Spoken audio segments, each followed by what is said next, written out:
Welcome to Say the Question. I'm Joe, and with me is Sam. Today we're asking the blunt one. Tipping and wage deductions. When did this start feeling less like a bonus and more like a wage system hiding inside service culture? Yeah, because once the bill starts acting like payroll, the whole thing gets weird fast. The federal tip credit system lets employers count customer tips toward their minimum wage obligation. So this is not just pocket change from a happy customer. Right, and that's the pressure point. So let's start with the basic setup and why it can feel so normal even when it clearly isn't. The starting take. Sam, take it away. My starting suspicion is pretty simple. Tipping gets sold like generosity, but a lot of the time it behaves like part of the wage system. It feels optional in the social story, but in practice, everybody acts like you're expected to pay it, and workers are the ones stuck living inside that gap. So the cleaner version is not tipping is fake, it's tipping is doing a job it pretends not to be doing. That is the thing worth testing. Because there's a real difference between annoying etiquette and a compensation system that's being dressed up as etiquette. Exactly, and once you say it out loud, the social performance gets hard to ignore. If something is really just a bonus, nobody needs a public morality test every time the bill shows up. But if it's paying the person or helping pay the person, then why are we pretending it's a grateful little gesture instead of part of the bill? Okay, but before we go too far, what part do you think is doing the main damage here? The wage setup itself, or the fact that everyone talks around it like it's manners? Because those are related, but they're not identical. Both, honestly. The setup is weird and the language makes it weirder. In the US, this is not just a vibe. Under federal law, tipped employees can be paid a lower direct cash wage because employers may use a tip credit against their minimum wage obligation. So the system is literally built around the idea that tips are part of compensation, even while everybody keeps calling them a gesture. That's the key distinction. It's not the same as somebody tossing $1 in a jar because the server was nice.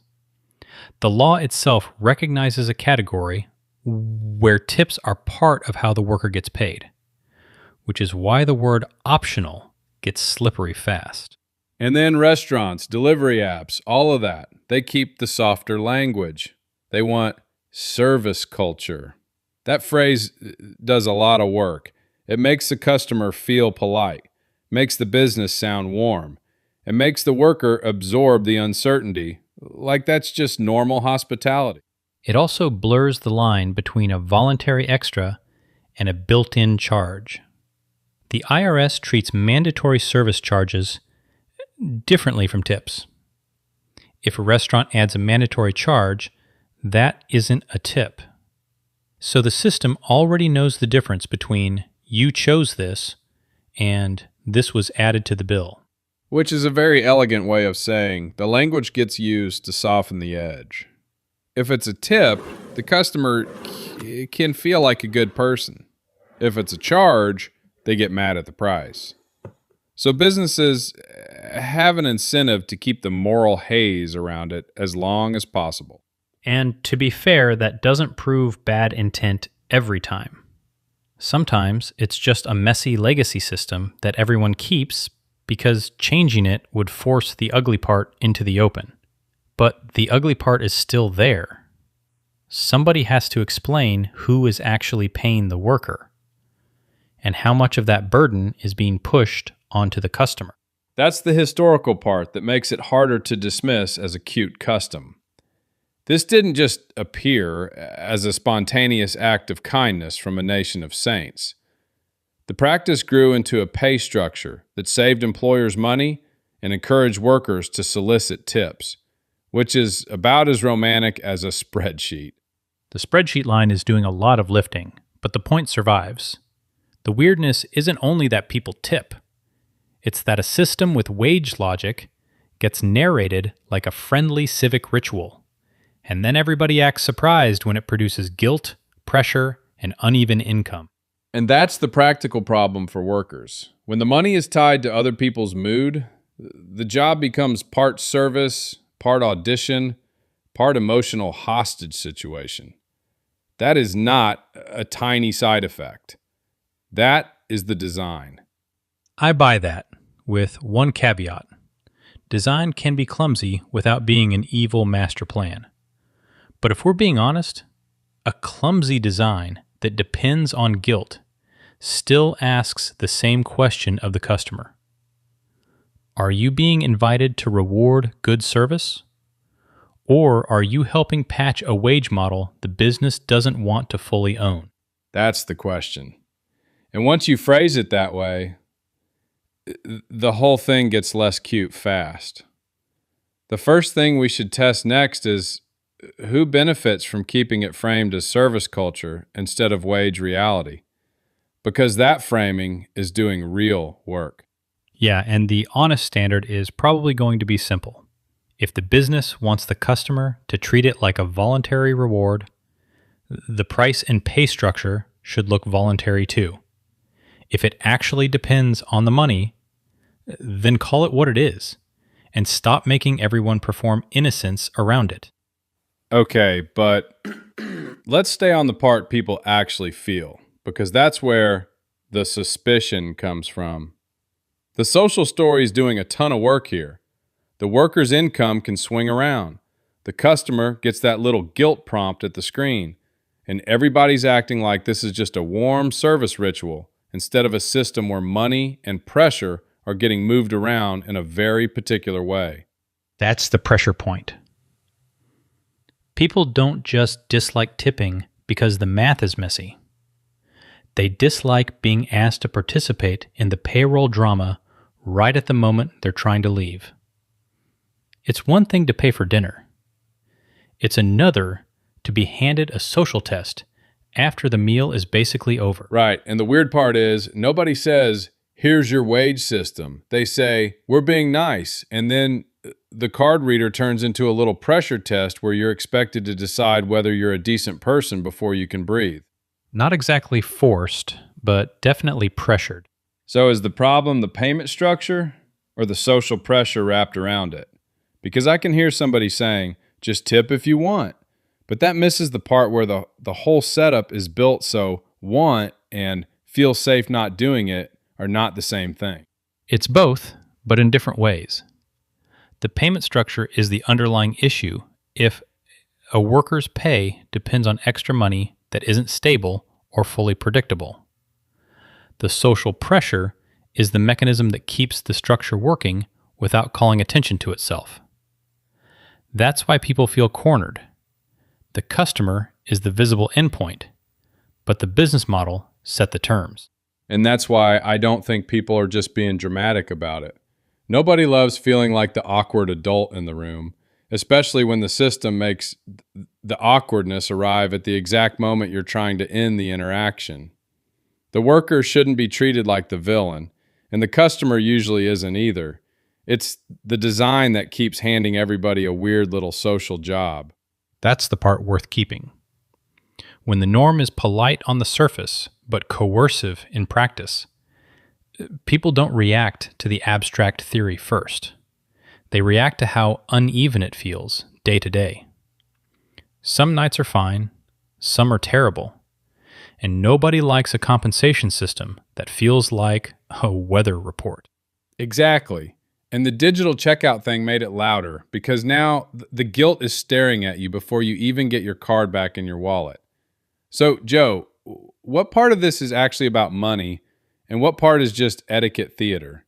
Because those are not the same complaint, even if people mash them together. That's the useful split. The money part is straightforward. If compensation depends on optional or semi-optional extra payments, the worker's income gets shaky. The etiquette part is the frame around it, the way it's presented as kindness or custom, so not participating feels rude instead of just being a financial choice. That second layer is what makes the first one so hard to challenge cleanly. And once you see that, the service language stuff starts looking less innocent. Service culture can be a nice phrase, sure, but it also lets a labor cost transfer hide behind friendliness. I'm not saying every business is twirling a mustache here. I'm saying the language makes the system sound softer than it is, which is useful if you want people to stop noticing who's absorbing the risk. Right, and that's the fair suspicion. Not everyone is corrupt, just this setup benefits from confusion.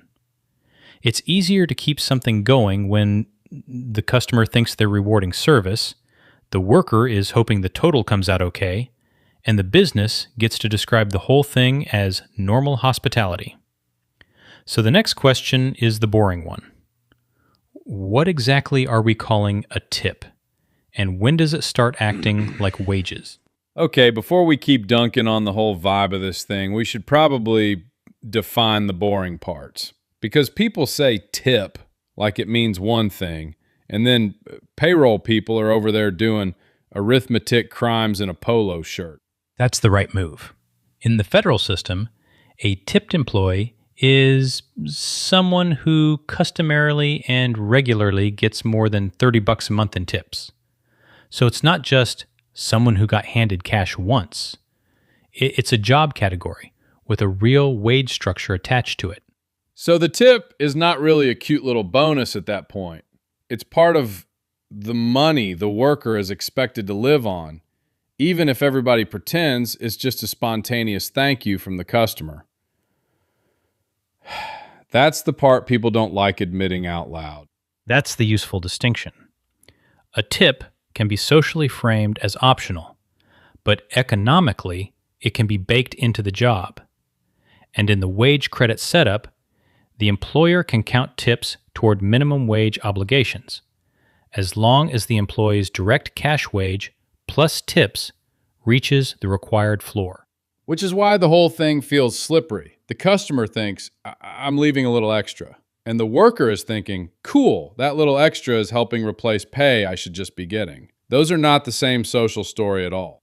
Right, and it helps to separate three things so we don't mash them together. Direct tipping, service charges, and base pay. Direct tipping is the customer voluntarily adding money. Base pay is the employer's regular wage. Service charges are different because they're not just a customer being generous. Where would you draw the line then? Because this is the annoying part to me. If the menu says service fee or the terminal says mandatory gratuity, that sounds tip-ish, but it may not actually be a tip in the legal or tax sense. So when does it stop being a tip and start being a fee with better branding? That's exactly the line. The IRS treats mandatory service charges as service charges, not tips. For tax purposes, the money only counts as a tip when it's voluntarily given. If the amount isn't freely chosen, or the customer doesn't have an unlimited right to pick it, or the business decides the amount, then it's not really a tip anymore.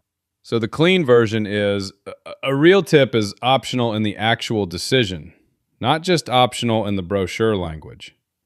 If I can't really say no, or I can't really choose the amount, we're already in a different category. That sounds obvious, but a lot of businesses count on people not stopping to ask it. Exactly. Optional on paper versus optional in practice are not the same thing. And once a business starts relying on the customer to fill in the pay gap, the system stops behaving like a pure bonus and starts behaving like a wage mechanism.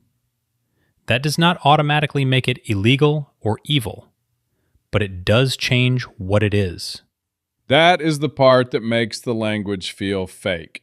Everybody wants to call it service culture because that sounds nicer than the customer is subsidizing payroll after the meal. And once you hear it that way, the whole ritual gets a little less charming. That's the pressure point. The label makes it feel like etiquette, but the mechanics make it look a lot more like compensation design. If you want to be fair about it, you have to ask, which part is actually voluntary? Which part is built into the price? And which part gets pushed onto the customer's mood at the table? And that's why people get weirdly defensive about it. They hear one critique and act like you're saying every tipped worker is getting screwed in the same way, which is not the point. The point is that the structure can be doing two jobs at once, selling a social ritual and quietly supporting wages. Yes, and that's where the conversation gets clearer if we stop treating tip as a moral category. The real question is whether the customer is making a free choice, whether the worker is getting stable base pay, and whether the business is using the customer to hide part of the labor cost. Once you separate those, the confusion gets smaller fast. So the practical standard is pretty simple. If the business wants to call it service culture, then the customer should be able to see the real price, and the worker should know what part of their pay is actually stable. Otherwise, everybody's acting like it's a gift when it's doing payroll work, and that is a very normal thing to have become normal, which is almost the more annoying part. Okay, now that we've got the boring definition out of the way, the next question is obvious. Where did this weird setup come from? Because it does not feel like some natural human ritual where everybody freely gathered around and said, you know what would make dining better? Guilt. No, it's not natural. It grew out of a payment structure, and then people started talking about it like etiquette after the fact. That's the part that matters. An economic arrangement can survive long enough that everyone forgets it used to be an arrangement. That's the little scammy miracle, isn't it? Something starts as compensation, then it gets dressed up as manners, and suddenly if you don't play along, you're the rude one. That's the social trick, yeah. And one concrete example people point to is the Pullman Porter system, where tipping was built into the pay structure. That saved the company money and pushed workers to solicit tips. So the customer-facing custom was already tied to wage design. So the customer gets told it's about appreciation, but the real machinery is sitting behind the curtain doing cost shifting.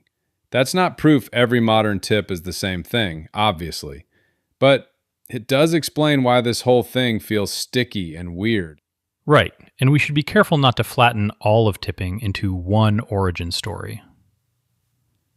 But the origin story shows how a compensation practice can become a social performance. Once people get used to it, the language changes first.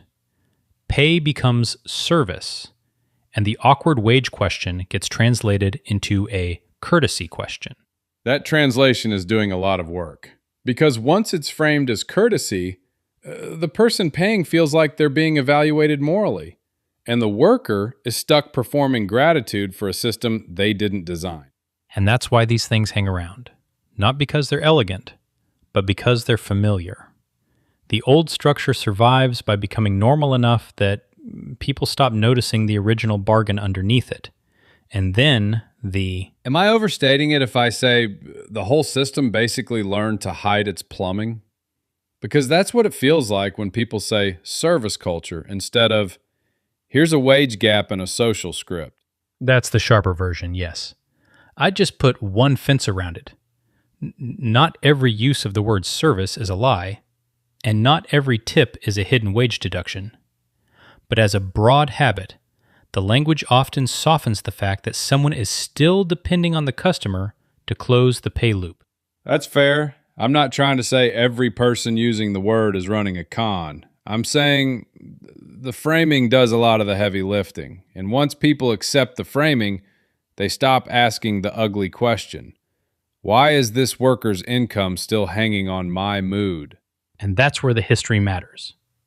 A payment practice becomes a norm when people build routines around it. And then the routine starts to feel like morality. Suddenly it's not, should this be the pay system? It's, are you the kind of person who tips right? That's such a sneaky little conversion. The question stops being about compensation and starts being about character, which is perfect if you want people to police themselves instead of looking at the structure. Exactly. And the modern rulebook still treats tips and service charges as different things, which is a reminder that this didn't disappear when it got formalized.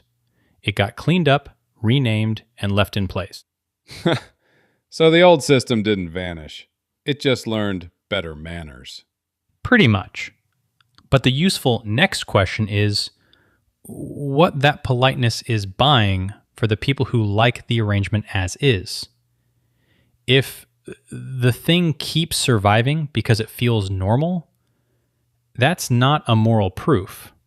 It's an incentive clue. Yeah, and that's where I want to go next because the history explains the shape, but the incentives explain why nobody rushes to fix it. Exactly. If the system is familiar enough to feel like custom, the real pressure point is who gets to keep calling it custom and who has to live with the mess. Okay, so now we stop pretending this is a cute little custom and ask who actually likes the setup. That's the cleaner question. Once you follow the incentives, the picture gets less romantic pretty fast. Because one obvious winner is the business that gets to keep the sticker price looking friendlier while part of the labor cost gets pushed out to the end of the meal.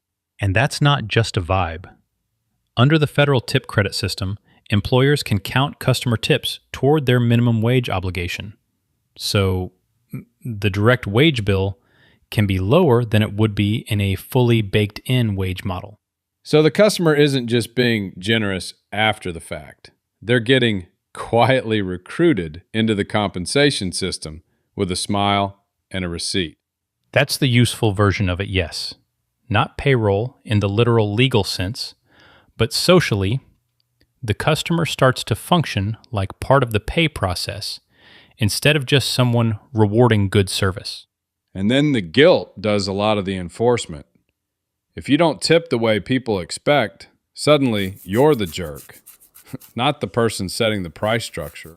Right, and that's why the norm is so sticky.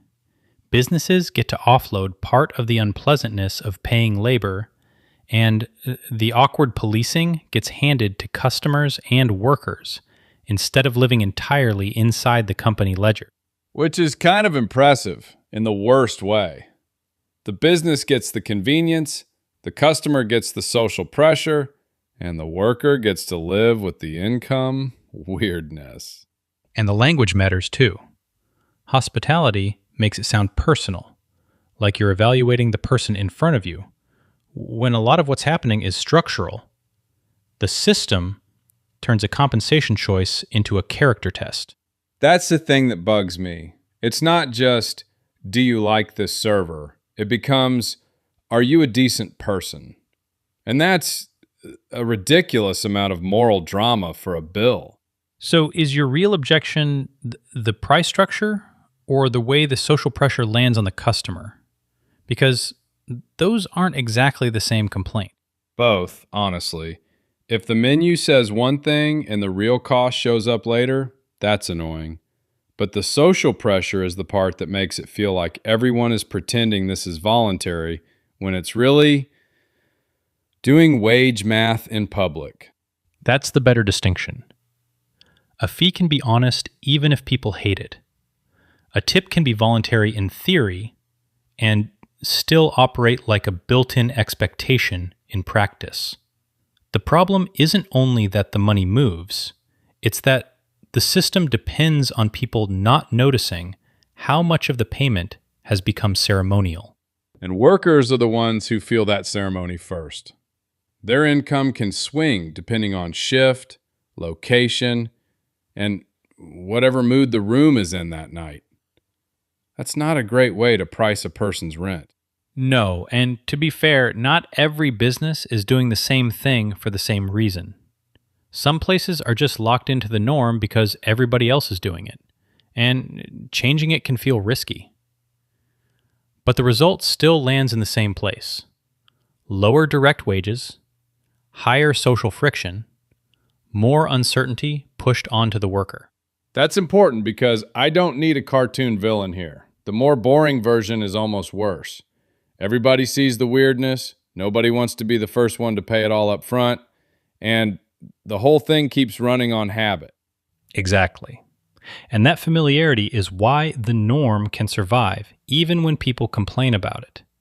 They may not love the system, but they know how to move inside it, and the cost of changing the script gets treated like the bigger problem than the script itself.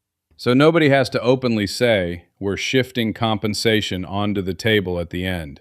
They just have to keep acting like that's normal enough that nobody wants to blow up dinner over it.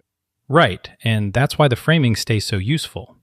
If it looks like culture, people forgive more than they would if it looked like a pricing decision.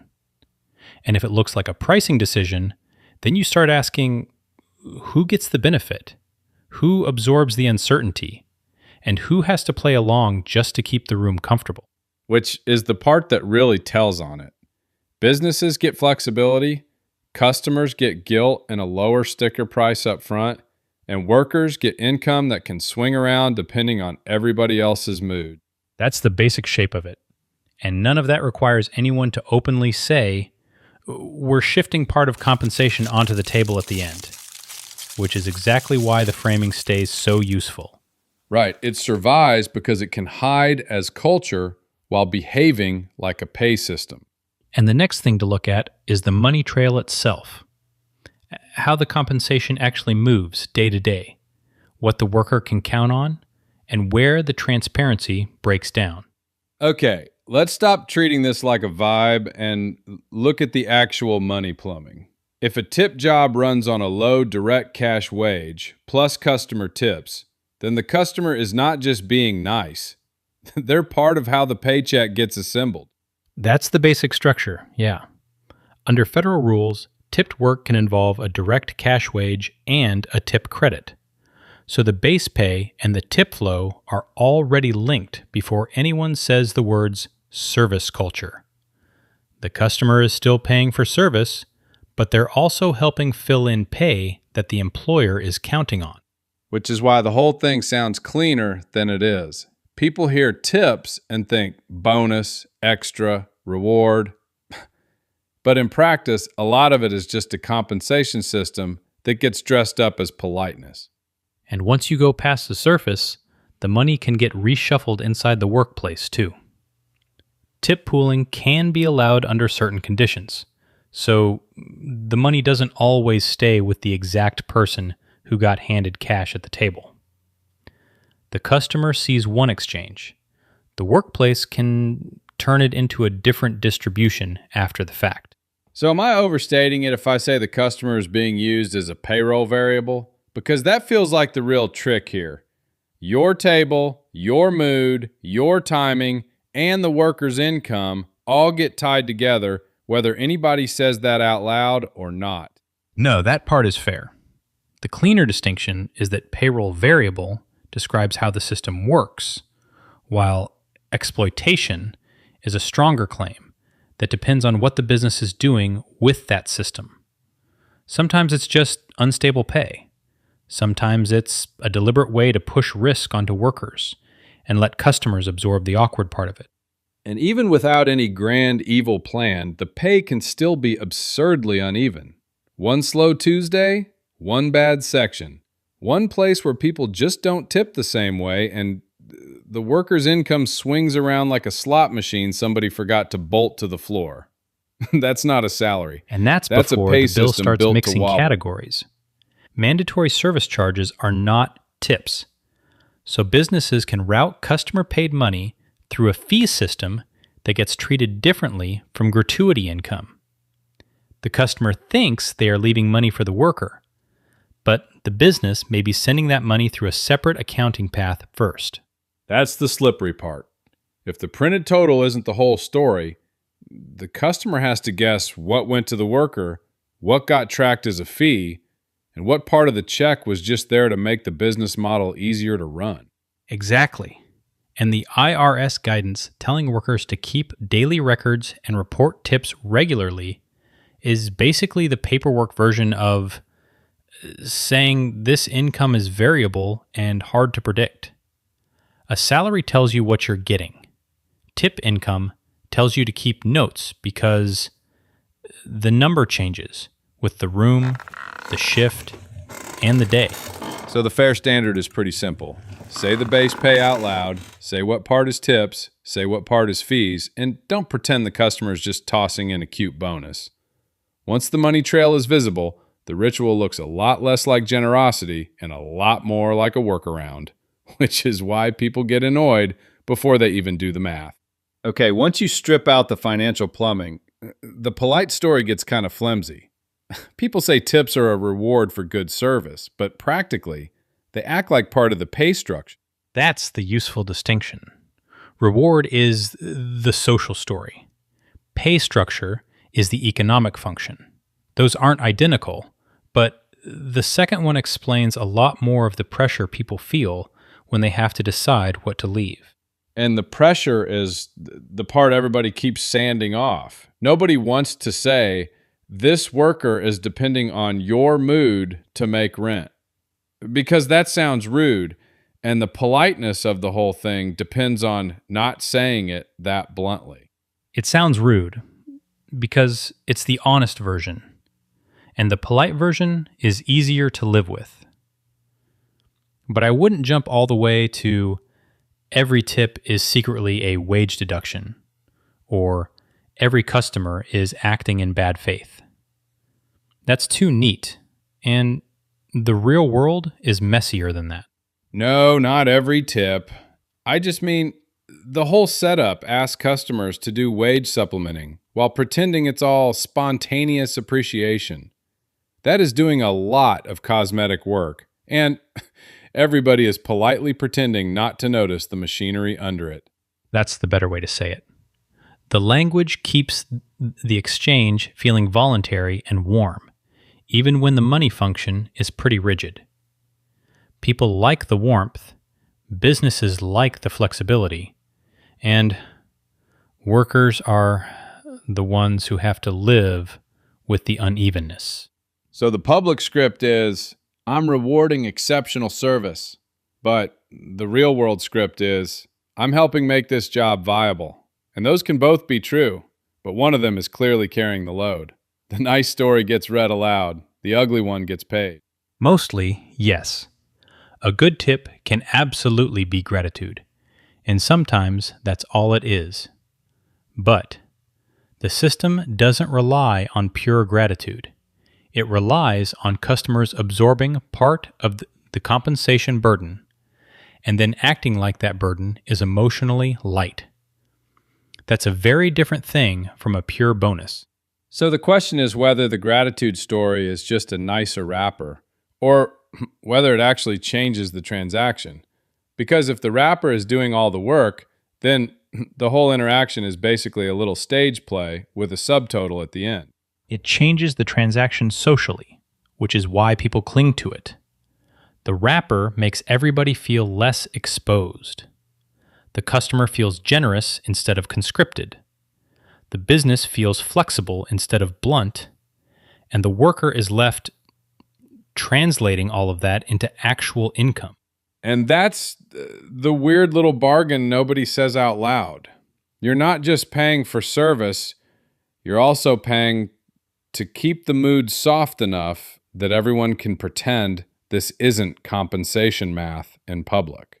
Right. And that fake spontaneity matters because it lowers resistance.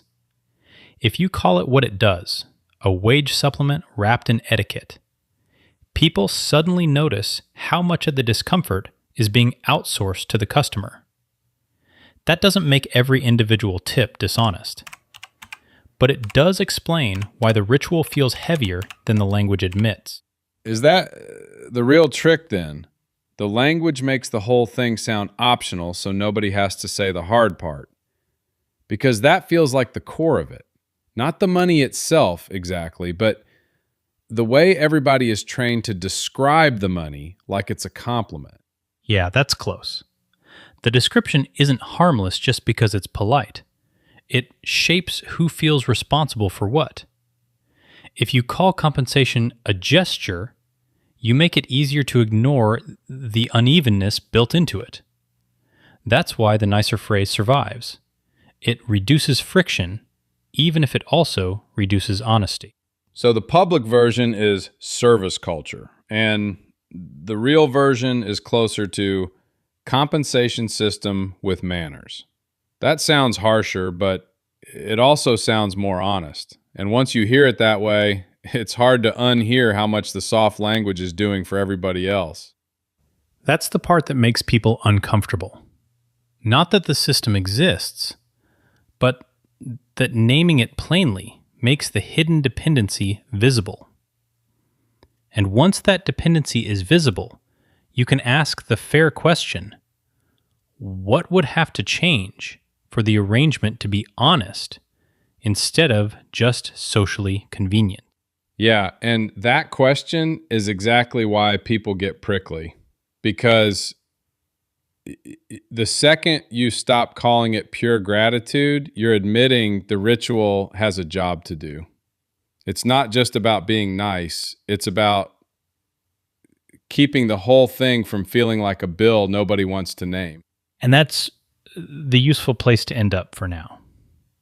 Not tips are evil, just the polite explanation hides the real function. Once you see that gap, the next question is why the language stays so delicate, even when the pressure underneath it is doing the actual work. Okay, but this is where the whole thing gets radioactive. The second you question tipping, people don't hear a payment system anymore. They hear you picking a fight with workers, customers, and maybe basic decency itself. That's the trap.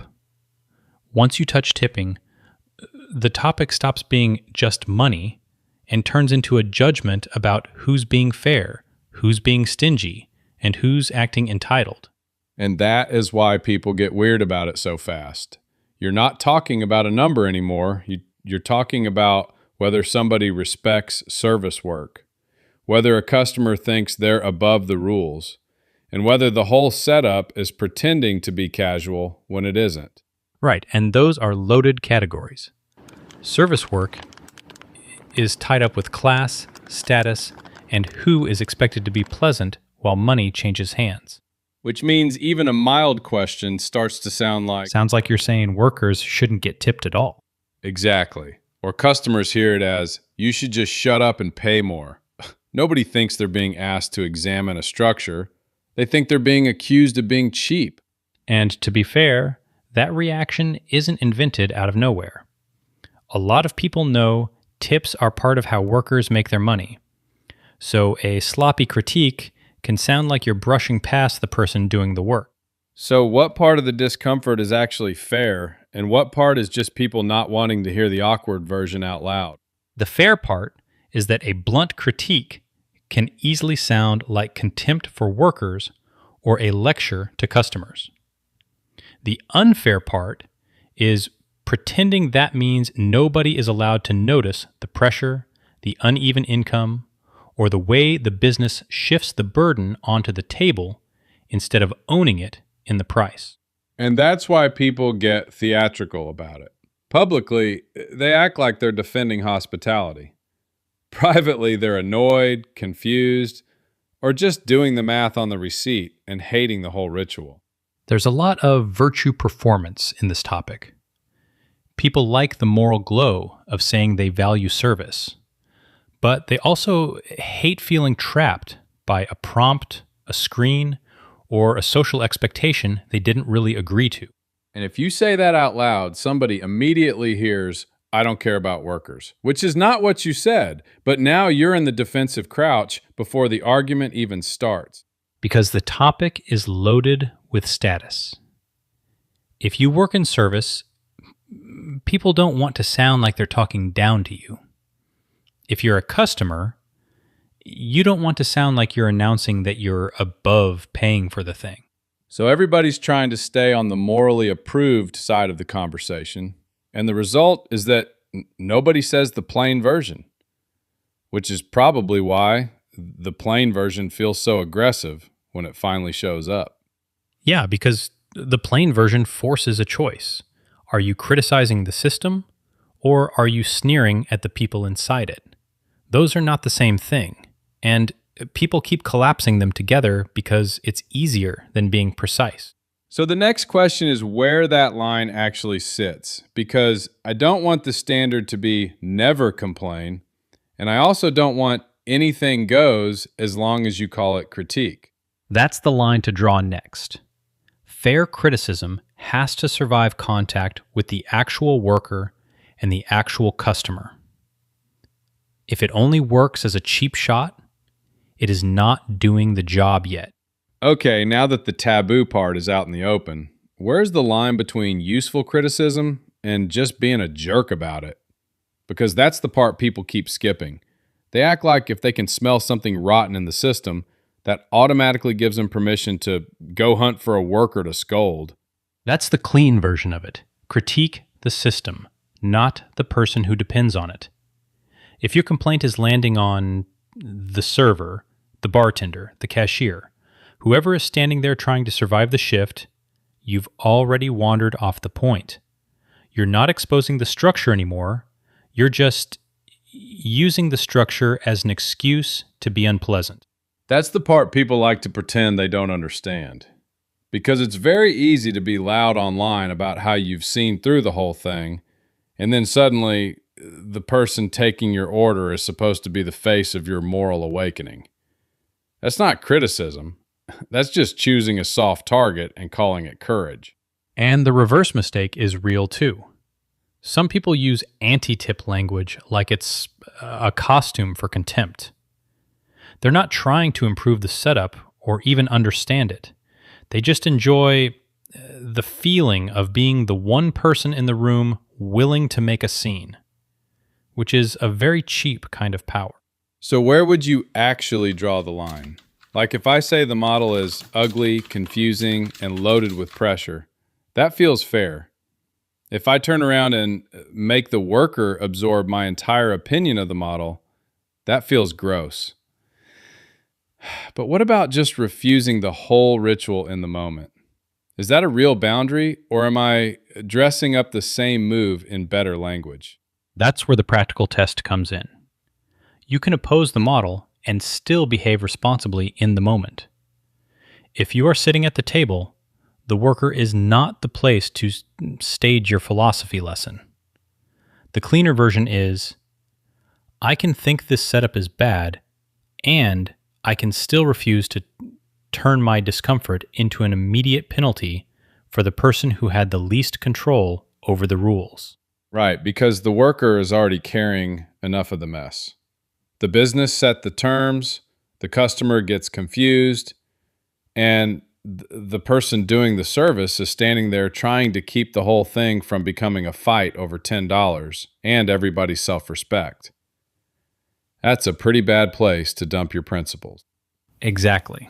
And that's why I won't tip on principle often sounds less like reform and more like making somebody else pay for your point right now. It doesn't fix the system. It just shifts the pain downhill in a way that feels neat to the person doing it and messy to the person receiving it. But there has to be some version of refusal that isn't nonsense, right? Because if people only ever absorb the bad design and smile politely, the whole thing just becomes normal forever. And then everyone acts shocked that a bad setup keeps surviving, like it grew there on its own. There is, but it has to hit the right target. The fair version is pressure aimed upward, changing where you spend, saying the policy out loud, supporting a different pay structure, pushing for clearer pricing, any move that actually reaches the people who set the rules. What is not fair is using a worker as the place where you unload your disgust with the model. And that's the distinction people keep blurring on purpose. If you're trying to change the setup, the move has to be visible to the people who can actually change it. If the only person who feels your protest is the person making drinks, then you didn't apply pressure upward. You just made the room colder and called it principle. That's the useful line. Can you make the criticism without forcing the worker to defend the policy? If the answer is no, you're probably not being brave. You're just offloading your frustration onto the nearest person. And if the answer is yes, then you're in the harder territory, where the critique is still sharp, but it isn't cheap. So the line is basically, criticize the machine, not the person inside it. Don't turn outrage into a little dominance display. And don't pretend you're making some brave structural argument when you're mostly just enjoying the feeling of being difficult. That's it. The useful test is simple. Does your move reduce confusion, pressure, or unfairness? Or does it mostly let you feel morally sharper than everybody else? If it's the second one, you're not cleaning anything up. You're just making the room worse. And a fairer setup would be a lot less mysterious about what people owe, a lot more predictable about what workers get, and a lot less dependent on guilt as a pricing tool. Okay, with the line drawn, let's let both explanations breathe for a second. If we're trying to be fair, the question isn't whether tipping feels dumb. It's what it actually does. Patch wages or reward service. Or let employers keep the math blurry. Yeah, that's the suspicious version. Tipping starts looking less like a cute tradition and more like a hidden compensation system where the customer is quietly helping cover payroll. Then everybody pretends it's about appreciation. And the cautious defense is that it's not just theater. The tip credit model is a real regulated labor setup, not a lawless side hustle. And defenders would say it gives employers flexibility while still requiring that workers get to minimum wage and overtime thresholds. Okay, but what part of that defense survives once you strip away the pleasant language? Because regulated and fair are not the same thing, and a system can be perfectly organized while still asking the customer to absorb the awkward part of payroll. The part that survives is that service work really can be uneven. Demand changes, tables are not equal, and a flat wage doesn't always reflect how much a shift depends on customer volume, timing, or individual performance. Defenders think tipping tracks that mess a little better than pretending every hour is identical. Sure, but that still means the worker is living inside the mess instead of the business eating the mess. If the upside depends on a customer noticing, calculating, and feeling generous, then the income is inherently uneven in a way that feels a lot more like pressure than reward. That's the pressure point, yes. But the strongest defense is not this feels clean.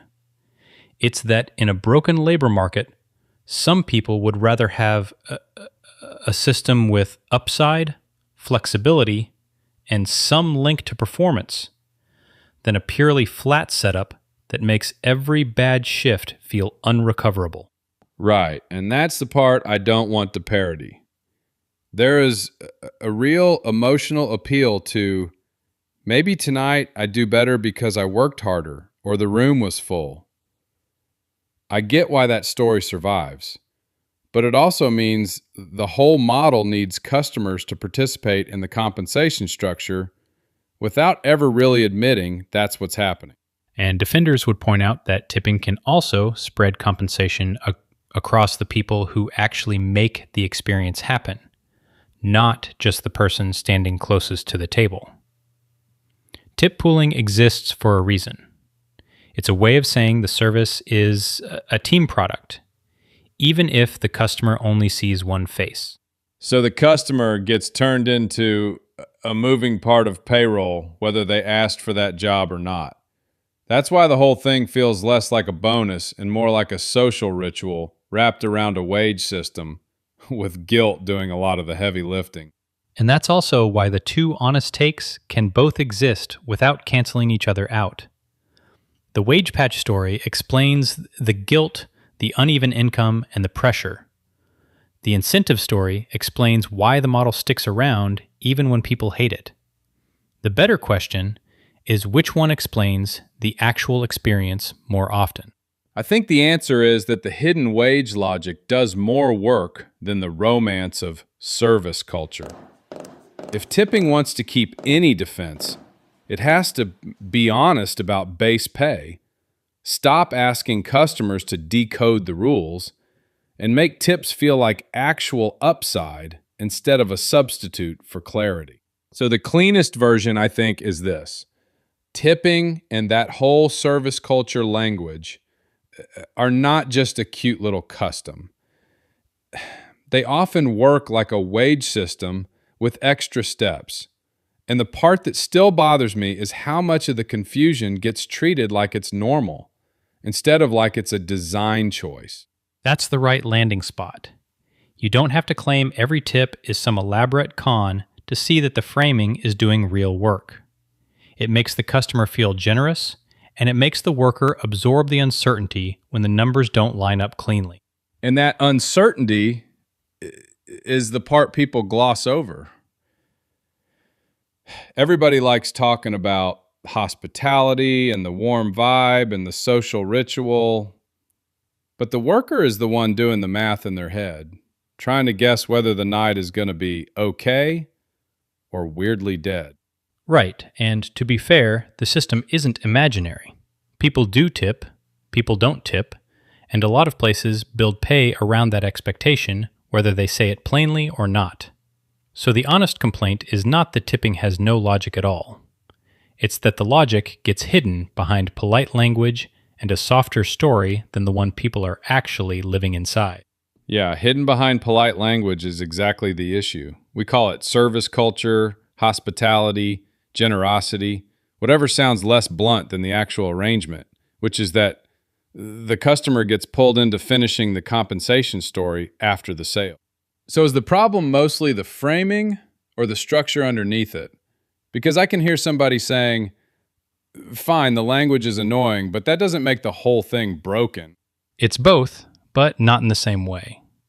The framing matters because it shapes guilt, politeness, and what people think they're allowed to question.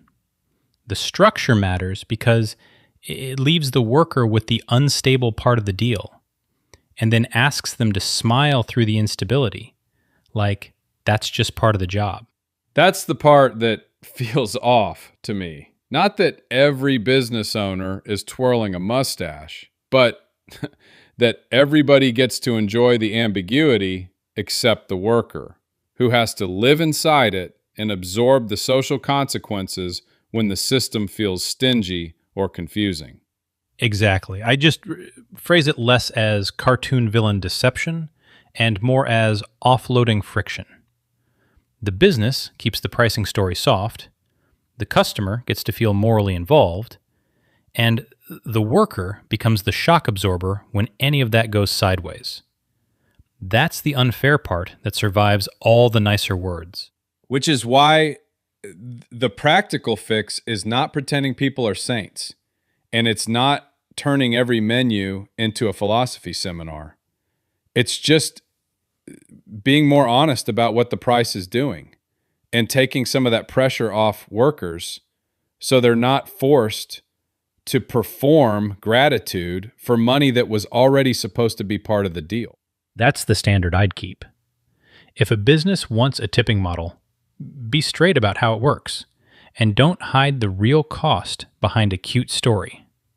And if the goal is fairness, the burden should move upward. Clearer pricing, less ambiguity, and fewer moments where the worker has to manage the customer's feelings just to get paid normally. So I can live with that. Not burn it all down, not declare everyone evil. Just stop acting like the social ritual is the same thing as a clean pay system, because it isn't. And the mismatch keeps getting handed to the person with the least leverage. And that's the honest ending. Tipping may be a real custom with real expectations around it, but once it starts functioning like compensation, the fairest response is to make that compensation legible instead of making workers translate it for everybody else. And that's where this question lands. We're glad you listened to Say the Question. Subscribe or follow wherever you're listening, and we'll catch you tomorrow.